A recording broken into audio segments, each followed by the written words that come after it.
saya ambil di dalam Galatia pasal yang ke-6, ayatnya yang ke-9 dan ayatnya yang ke-10. Dan untuk menghormati pembacaan firman Tuhan, saya jemput Bapak Ibu Saudara sekalian bangkit berdiri. Galatia 6 ayat 9 mulai dalam Alkitab terjemahan lama berkata sebagai berikut. Sekali lagi Galatia 6 ayat 9, janganlah kita jemu akan berbuat baik, karena kita akan menuai pada masanya jikalau tiada kita letih. Sebab itu, sedang ada kesempatan pada kita, biarlah kita berbuat baik kepada orang sekalian, terutama sekali kepada segala saudara yang sama-sama beriman. Terima kasih, puji Tuhan, silakan. Firman Tuhan yang kita baca pada pagi hari ini adalah suratan Paulus yang ditujukan kepada jemaat yang ada di Galatia. Jemaat yang ada di Galatia dibangun oleh Paulus dengan pengajaran yang diwahyukan oleh Tuhan. Ada alasan sehingga Paulus mengirimkan surat kepada jemaat yang ada di Galatia ini. Pertama-tama, sekali lagi seperti yang saya katakan bahwa jemaat Galatia ini telah dibangun oleh Paulus dengan pengajaran yang diwahyukan oleh Tuhan kepadanya. Tetapi seiring waktu yang berjalan, bagaimana keadaan sidang jemaat yang ada di Galatia ini mulai terpengaruh dengan Injil lain, yang menurut Paulus itu bukannya Injil, tetapi ada orang-orang yang mempengaruhi jemaat yang ada di Galatia ini, sehingga mereka terbawa arus. Mereka terpengaruh dengan Injil yang lain, yang tidak lain adalah firman Tuhan yang telah disungsangkan, diputarbalikkan oleh orang-orang tertentu pada waktu itu. Kalau kita baca Galatia 1 mulai ayat yang ke-6. Aku heran bahwa kamu sebegitu lekas berpaling daripada Dia. Aku heran bahwa kamu sebegitu lekas berpaling daripada Dia, yaitu Tuhan, yang memanggil kamu di dalam anugerah Kristus. Yang memanggil kamu di dalam anugerah Kristus kepada suatu Injil yang berlainan. Kepada satu Injil yang berlainan. Jadi Paulus mengatakan bahwa jemaat yang ada di Galatia waktu itu mulai terpengaruh dengan Injil lain. Padahal yang lain itu bukannya Injil. Padahal sebenarnya itu bukan Injil. Tetapi ada setengah orang yang mengharukan kamu. Ada orang yang mempengaruhi, mengharukan jemaat yang ada di Galatia. Dan yang hendak menyungsangkan Injil. Menyungsangkan Injil. Saudara, sungsang bahasa medis artinya terbalik. Memutarbalikkan firman Tuhan. Karena memang itu permainan daripada kuasa kegelapan untuk menjatuhkan kehidupan manusia. Manusia pertama jatuh oleh karena rayuan kuasa kegelapan yang memutarbalikkan firman Tuhan. Pada waktu Tuhan meletakkan manusia pertama, Adam dan Hawa, di Taman Eden, taman kesenangan. Saudara, di sana Tuhan tumbuhkan 3 macam buah. Pertama, buah-buah yang permai, yang diwajibkan untuk manusia makan. Kedua, buah pengetahuan baik dan jahat dilarang untuk makan. Dan yang ketiga, buah al-hayat atau buah kehidupan. Semua buah yang ada di dalam taman itu, di dalam Kejadian 2 ayatnya yang ke-16 dan 17, boleh dimakan oleh manusia pertama. Tetapi Tuhan melarang buah pengetahuan baik dan jahat yang ada dalam taman itu jangan kamu makan. Untuk jelasnya, Kejadian 2, 16, 17. Maka berfirmanlah Tuhan Allah kepada manusia, katanya. Berfirmanlah Tuhan Allah kepada manusia, katanya. Adapun buah-buah segala pohon yang dalam taman ini. Adapun buah-buah pohon, segala pohon dalam taman ini. Boleh engkau makan sesukamu. Boleh engkau makan sesukamu. Tetapi buah pohon pengetahuan akan hal baik dan jahat itu, Tetapi buah pengetahuan baik dan jahat itu janganlah engkau makan, jangan engkau makan. karena pada hari engkau makan, daripadanya engkau akan mati. Jadi kita lihat Tuhan sudah memberikan hukum pada manusia pertama di Taman Eden. Ada perintah di mana semua buah permai, semua buah yang ada di dalam taman ini boleh kamu makan. Tetapi ada larangan. Larangan buah pengetahuan baik dan jahat jangan kamu makan. Tetapi iblis menyungsangkan firman Tuhan itu. Dia pakai firman tetapi memutarbalikkan firman. Dalam Kejadian 3, iblis atau Lucifer mempergunakan binatang yang paling cerdik yang telah diciptakan oleh Tuhan. Ternyata ular adalah binatang yang paling cerdik yang telah diciptakan oleh Tuhan pada waktu itu. Dan Lucifer mempergunakannya. Dan dia berkata kepada Hawa, barangkali firman Allah demikian, jangan kamu makan semua buah yang ada di dalam taman ini. Padahal dalam Kejadian 2 ayat 16-17 Tuhan suruh perintahkan semua buah yang ada dalam taman ini boleh kamu makan. Tapi sekali lagi iblis yang mempergunakan ular pada waktu itu berkata, barangkali firman Allah demikian, jangan kamu makan semua buah yang ada di dalam taman ini. Yang diperintahkan dia larang, justru yang larang dia perintahkan. Saudara, bukankah ini menyungsangkan atau memutarbalikkan firman Tuhan? Demikian juga di akhir zaman ini. Kalau pada zaman Adam dan Hawa, bagaimana Lucifer mempergunakan ular sebagai binatang yang paling cerdik. Tetapi di akhir zaman ini bukan lagi ular yang dipakai oleh kuasa kegelapan, tetapi manusia. Karena buktinya dalam Galati 1 ini, bagaimana Paulus katakan, aku heran bahwa kamu sebegitu lekas berpaling daripada Dia yang memanggil kamu kedua, yang memanggil kamu di dalam anugerah Kristus kepada suatu Injil yang berlainan. Padahal yang lain itu bukannya Injil, tetapi ada setengah orang. Jadi bukan lagi ular yang dipergunakan, tetapi orang, saudara. Tentunya dalam hal ini, hamba-hamba Tuhan yang tidak berdiri pada kebenaran firman Allah, meskipun pakai Alkitab, tetapi bagaimana mereka mulai menyungsangkan firman Tuhan. Yang tidak ada, diadakan. Yang ada, diabaikan. Jadi kita perhatikan, untuk itu kita perlu berhati-hati di akhir zaman ini. Dan itu diingatkan juga oleh Paulus pada zamannya, yaitu kepada jemaat yang ada di Tesalonika. Bukan sedikit orang, banyak orang yang akan berpaling daripada iman. 2 Tesalonika 2 ayatnya yang ketiga. 2 Tesalonika 2 ayatnya yang ketiga.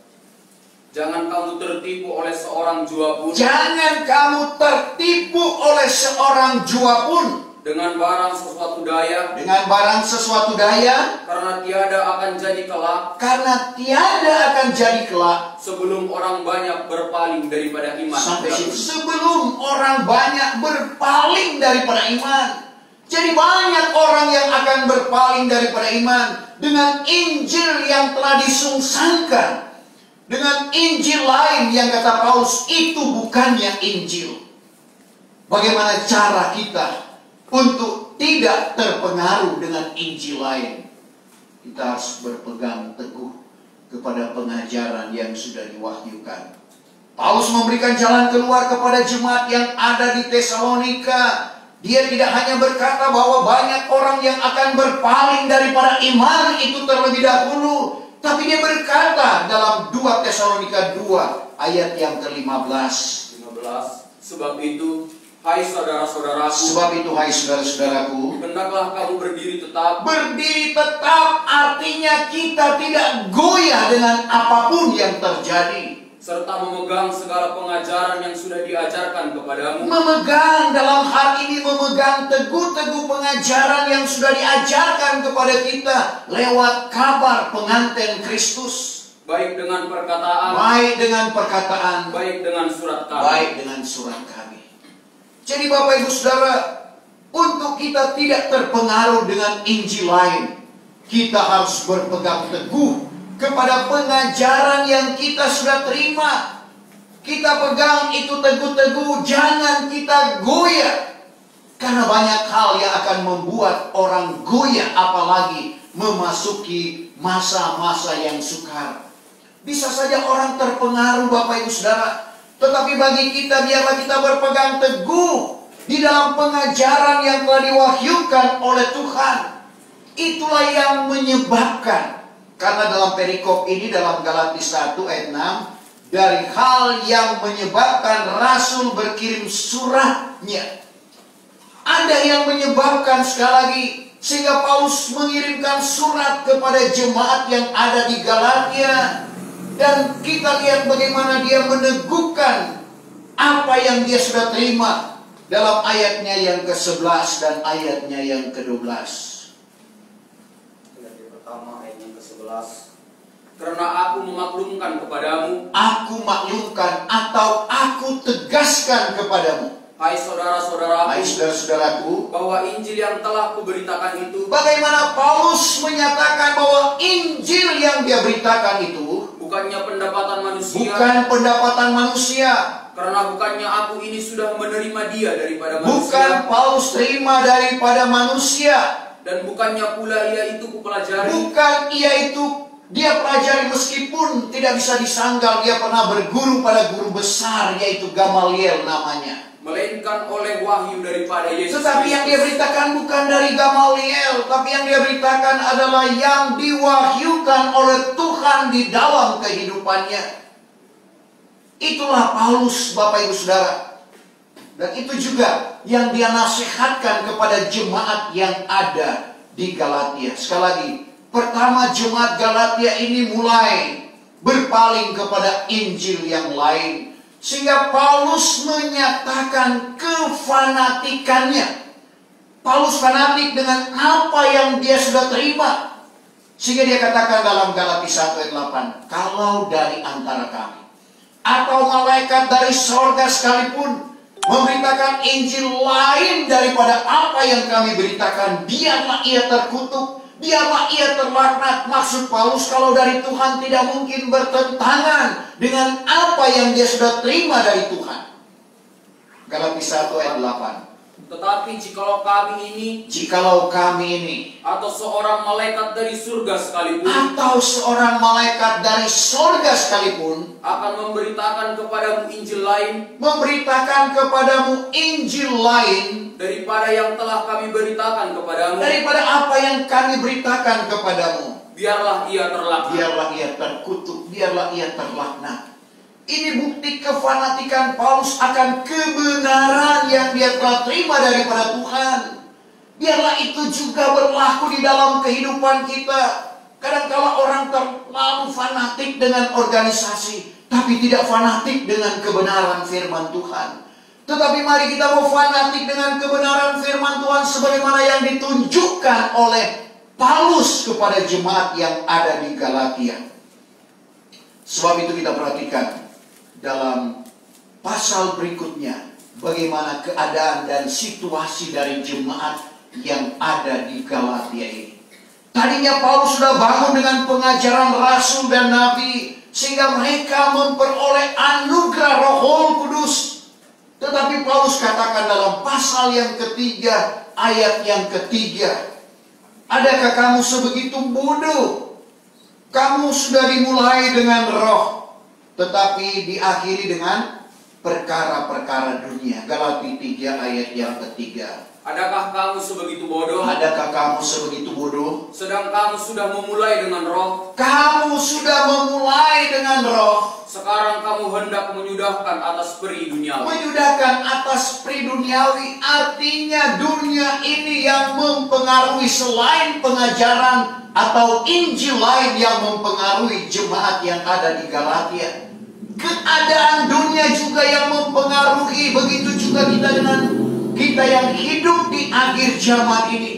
Sehingga Rasul Yohanes menegaskan dalam 1 Yahya 2 ayatnya yang ke-15, jangan kamu mengasihi dunia dan barang apa yang ada di dalam dunia. Karena jikalau barang seorang mengasihi dunia, kasih Bapa itu tidak ada di dalam dia. Apa yang ada di dalam dunia? 1 Yohanes 2 ayat 16, keinginan mata, keinginan daging atau keinginan tubuh, hidup dengan jemawa atau dengan kesombongan, itu bukan berasal daripada Bapa, melainkan berasal daripada dunia. Dia lanjutkan dalam ayatnya yang ke-17, dunia lenyap dengan segala keinginannya, tetapi orang yang melakukan kehendak Allah kekal selama-lamanya.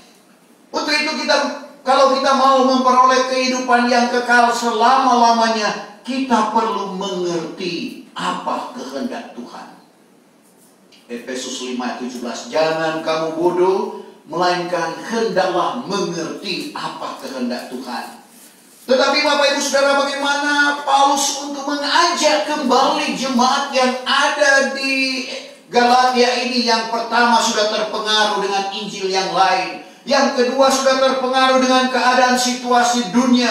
Tapi Paulus ingatkan supaya mereka kembali kepada jalan yang benar, dan kembali supaya mereka melakukan perbuatan yang baik.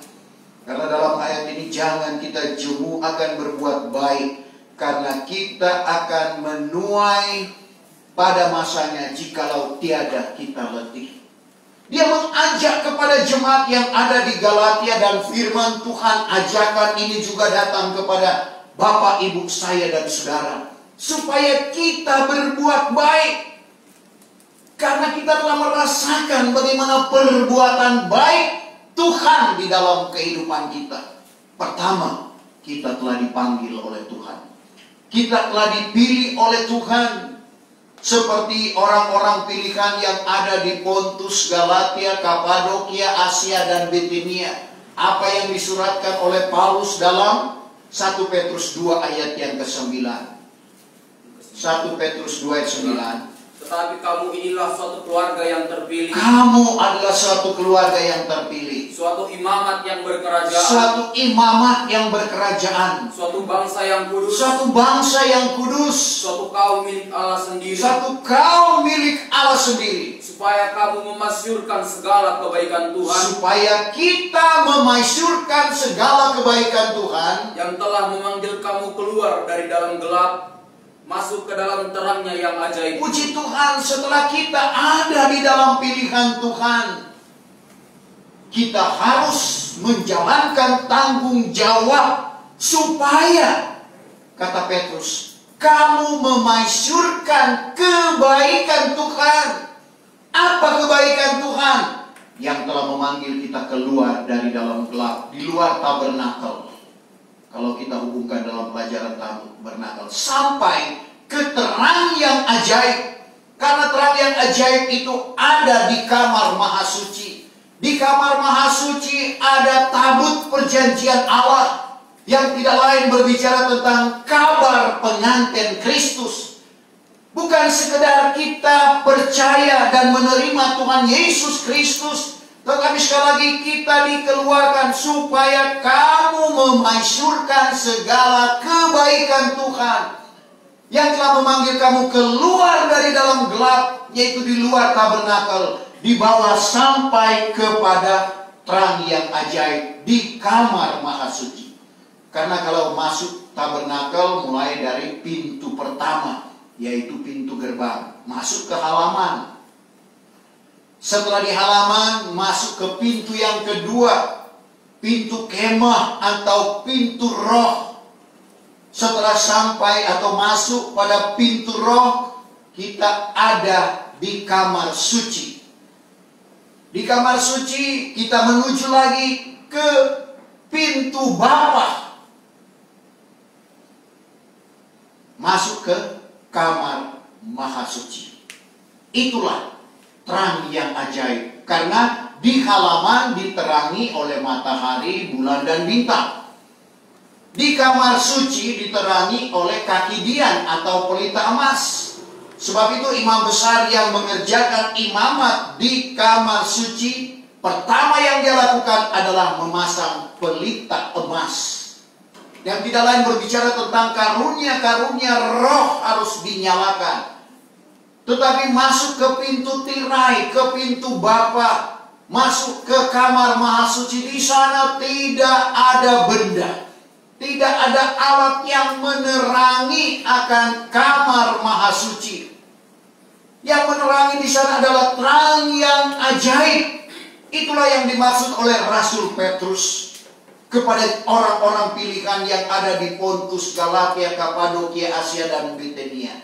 Demikian juga dengan kita, di mana Tuhan telah panggil kita keluar dari dalam gelap, masuk ke terang yang ajaib. Ini salah satu bukti kebaikan Tuhan. Sebab itu kita perhatikan dalam Mazmur 125 ayat yang keempat. 5 ayat yang keempat. Perbuatlah baik, ya Tuhan. Perbuatlah baik, ya Tuhan, akan orang yang baik, akan orang yang baik, dan akan orang yang tulus hatinya. akan orang yang tulus. Jadi Tuhan akan berbuat baik kepada orang yang baik dan kepada orang yang tulus, karena ketulusan ini juga sangat-sangat diminta oleh Tuhan. Karena meskipun kita berbuat baik, meskipun kita berbuat benar, tapi tidak disertai dengan ketulusan, seperti Raja Amasya yang selalu kita baca dan dengar ayat itu dalam 2 Tawarik 25 ayatnya yang kedua. Apa yang dibuat oleh Baginda Amasya benar pada pemandangan Tuhan, tapi sayangnya tidak dengan ketulusan hati. Kita mengerjakan pekerjaan Tuhan dalam posisi apapun kita, sebagai hamba Tuhan, sebagai sidang jemaat, kita harus lakukan sesuatu dengan ketulusan hati atau dengan segenap hati. Kita baca itu. Ayat yang kedua. Maka dibuat baginda barang yang benar kepada pemandangan Dibuat Tuhan. Baginda Amasya Raja Yehuda pada waktu itu barang yang benar kepada pemandangan Tuhan. Tetapi bukan dengan segala tulus hati. Tapi bukan dengan segala tulus hati. Akhirnya dia terpengaruh dengan berhala-berhala orang yang dia kalahkan. Dia sudah kalahkan, saudara.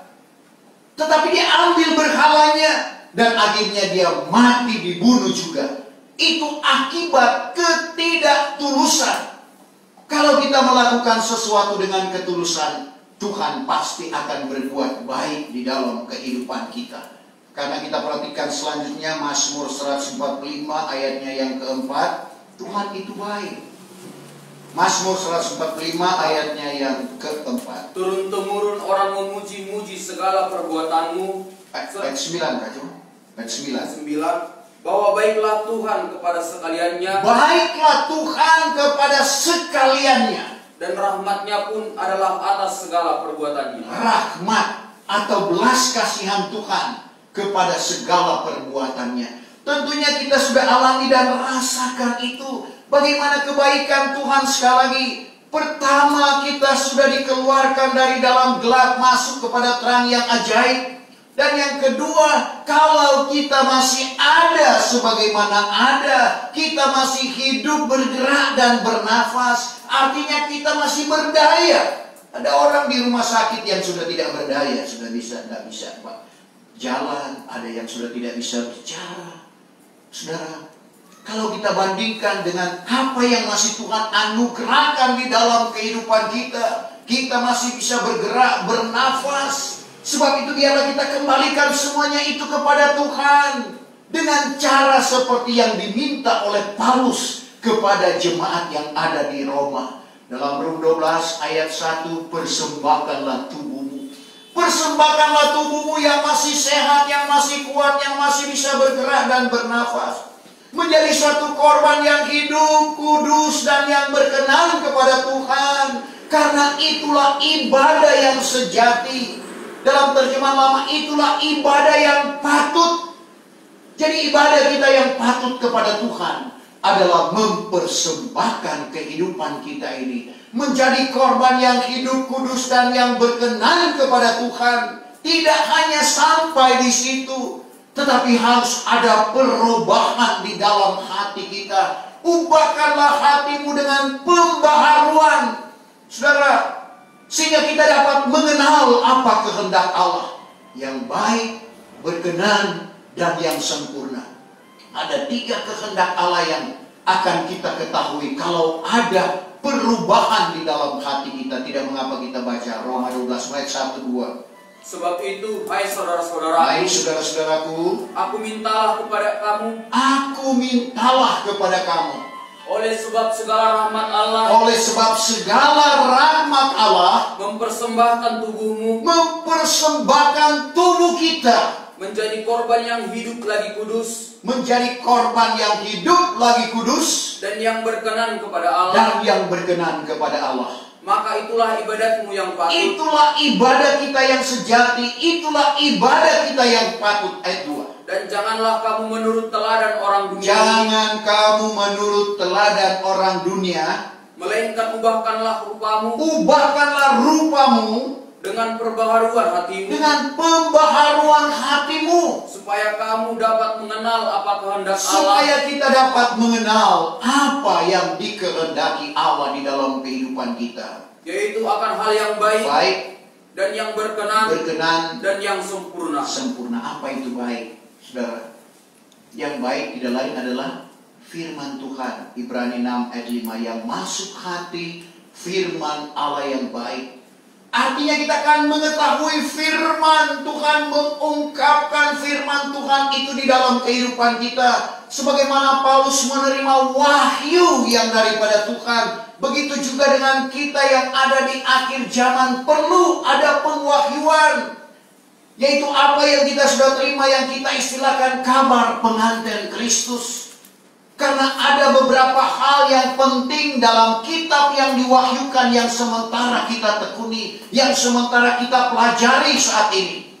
2 Timotius 3 ayat 16. Adapun kitab yang diwahyukan Allah berfaedah bagi pelajaran, menyatakan yang salah, memperbaiki yang rusak, mengajarkan jalan yang benar. 16. Adapun tiap-tiap kitab yang diwahyukan Allah, Kitab yang diwahyukan Allah, pengajaran yang diwahyukan Allah kepada kita sekalian, berfaedah bagi pelajaran, berfaedah bagi pelajaran, karena pelajaran itu menentukan keselamatan. bagi hal menyatakan yang salah, Pertama, menyatakan yang salah, ini salah, bagi hal membaiki yang rusak, lalu memperbaiki yang rusak, dan bagi hal mengajarkan jalan yang benar. mengajarkan jalan yang benar. Karena ada orang bilang itu salah, yang benar dia tidak bisa tunjukkan. Tapi firman yang diwahyukan oleh Tuhan menyatakan yang salah, baru dia mengajarkan jalan yang benar. Ini salah, yang benar adalah ini. Itulah fungsi dari kitab yang diwahyukan, yang kita istilahkan kabar pengantin Kristus. Untuk itu biarlah kita berpegang teguh, jangan sampai kita lepaskan dia, karena ia itu selamatmu adanya. Bapak Ibu Saudara, di hari-hari terakhir ini, mari kita mau membangkitkan kasih. Meskipun firman Tuhan sudah menyatakan, kasih orang akan semakin tawar, kasih orang akan semakin dingin. Dan itu penggenapan firman Tuhan. Coba kita baca dulu Matius 24 ayat 15, yang berkata kasih orang semakin tawar, kasih orang semakin dingin. Matius 24, coba ayat 12.